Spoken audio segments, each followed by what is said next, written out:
శ్రీమతే రామానుజాయ నమః. శ్రీమతే నిగమాంత మహాదేశికాయ నమః. சுவாமி தேசிகன் ஸ்ரீ ஆண்டாள் விஷயமாக அருளி செய்த ஸ்ரீ கோதாஸ்துதி. ஸ்ரீமான் வெங்கடநாதாரிய கவிதார்க்கிக கேசரி வேதாந்தாச்சாரிய வரியோ மே சந்நிதத்தாம் சதா ஹிருதி. శ్రీ విష్ణు చిత్తకుల నందన కల్పవల్లీం శ్రీరంగరాజ హరిచందన యోగ దృశ్యాం సాక్షాత్ క్షమాం కరుణయా కమలామివాన్యాం గోదాం అనన్య శరణః శరణం ప్రపద్యే. శ్రీ విష్ణు చిత్తకుల నందన కల్పవల్లీం శ్రీరంగరాజ హరిచందన యోగ దృశ్యాం సాక్షాత్ క్షమాం కరుణయా కమలామివాన్యాం గోదాం అనన్య శరణః శరణం ప్రపద్యే. వైదేశిక శృతిగిరామపి భూయసీనాం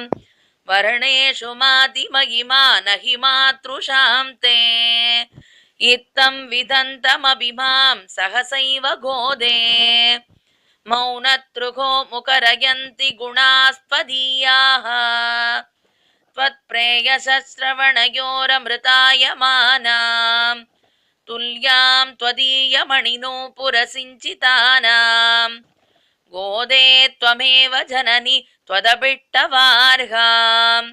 వాచం ప్రసన్నమధురాం మమ సంవిధేహి.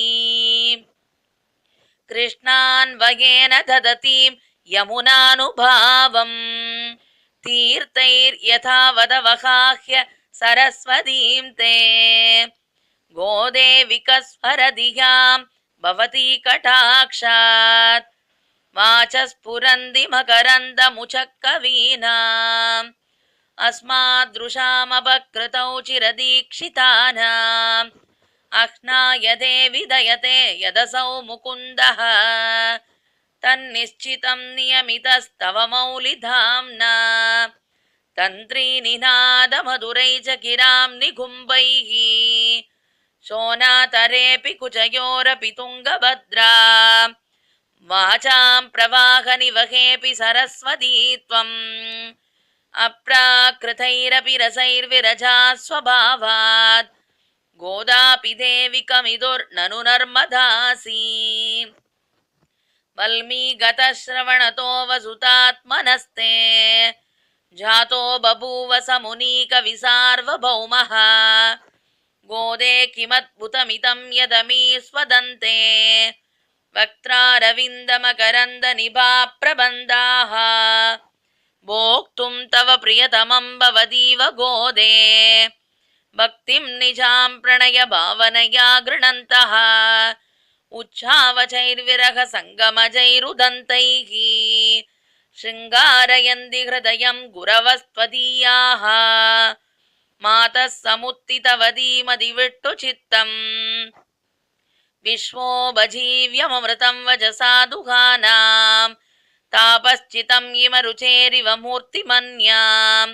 సందప్పయోదిదు విదు సగజాం విదుస్త్వాం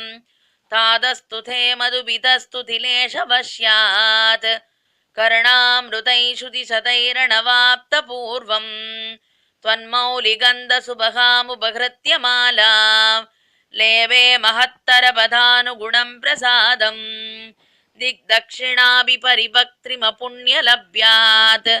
సర్వోత్తరా భవతి దేవి తవావతారాత్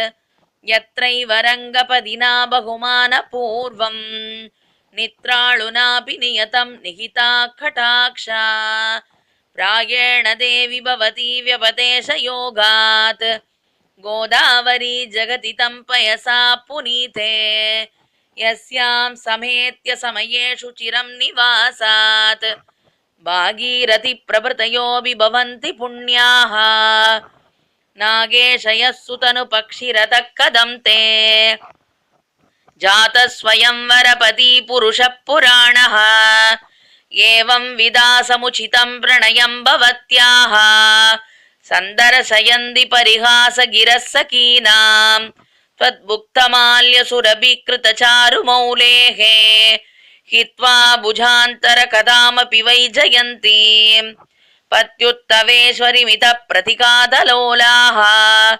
परकादपत्ररुचिमारशयन्ति भृङ्गाः आमोदवद्यपि सदा हृदयङ्गमापि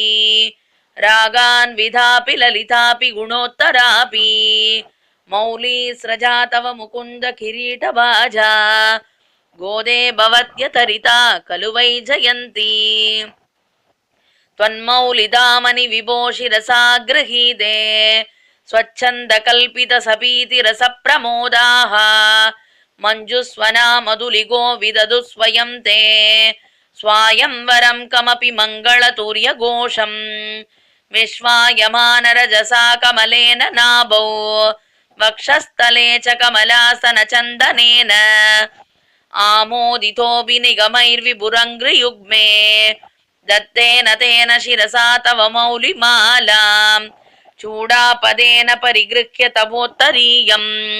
मालामपि त्वदळकैरदिवास्य दत्तां प्रायेण रङ्गपदिरेश पिबर्ति गोदे सौभाग्यसम्पदभिषेकमहाधिकारं तुङ्गैरकृत्रिमगिरस्वयमुत्तमाङ्गैः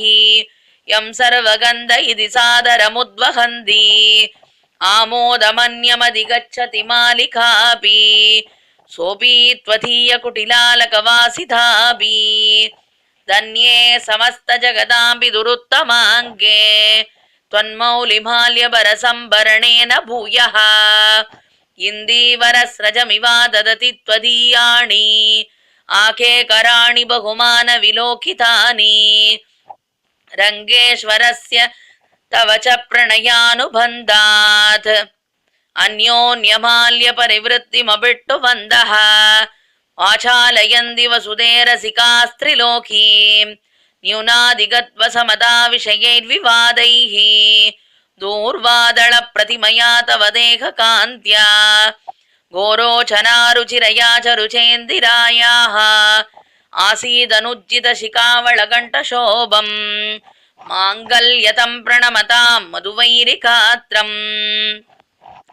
अर्च्यं समर्चनियमैर्निगमप्रसूनैः नाथं त्वया कमलया च समेयिवांसं मादश्चिरं निरविशन्निजमादिराज्यं मान्यामनुप्रभृतयोऽपि महीषितस्ते आर्द्रापराधिनि जनेभ्य विरक्षणार्थं रङ्गेश्वरस्य रमया विनिवेद्यमाने पार्श्वे परत्र भवती यदि तत्र नासीत् प्रायेण देवि वदनं परिवर्तितं स्यात् गोदे गुणैरपणयन् प्रणतापराधान् ब्रूक्षेव एव तव भोग रसानुकूलः कर्मानुबन्धि फलदानरतस्य भर्तुः स्वातन्त्र्य दुर्व्यसन मर्म विधानिधानं रङ्गे तडिद्गुणवतो रमयैव गोदे कृष्णाम्बुदस्य घटितां कृपया सुवृष्ट्या दौर्गद्य दुर्विष विनाश सुदानदीं त्वा सन्दप्रपत्य समयं च चिरेण तापान् जाता अपराधमभिमामनुगम्य गोदे गोप्त्री यदि त्वमसि युक्तमिदं भवत्याः वात्सल्यनिर्भरतया जननी कुमारं स्तन्येन वर्धयति दट्टपयोधरापि शतमकमणिनीलाचारुकल्हारहस्ता स्तनभरनमिताङ्गी सान्द्रवात्सल्यसिन्धुः अलहविनिहितापि स्रग्भिराकृटनाथा विलसतु हृदि गोदा विट्टुचित्तात्मजानः शतमकमणिनीलाचारुकल्हारहस्ता स्तनभरनमिताङ्गी सान्द्रवात्सल्यसिन्धुः अलघविनिहितापि स्रग्भिराकृटनाथा